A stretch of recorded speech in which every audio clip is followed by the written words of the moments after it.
या जगात आपल्यावर खरं प्रेम करणारी कुठली व्यक्ती असेल ना तर ती म्हणजे आपली आई. स्पर्शाने.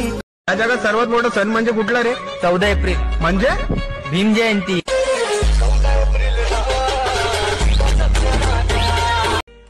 गर्व फक्त एकाच गोष्टीचा आहे की डॉक्टर बाबासाहेब आंबेडकरांच्या कुळात जन्म घेतलाय. जय भीम.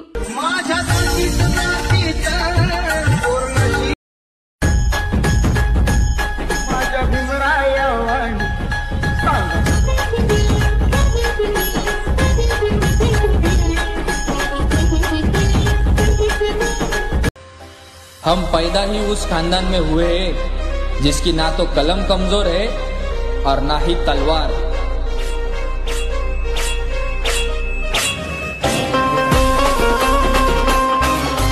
जर जय भीम वाले असाल ना तर गर्वाने कमेंट बॉक्स मध्ये बोला बाबासाहेब जिंदाबाद. बाबासाहेब जिंदाबाद.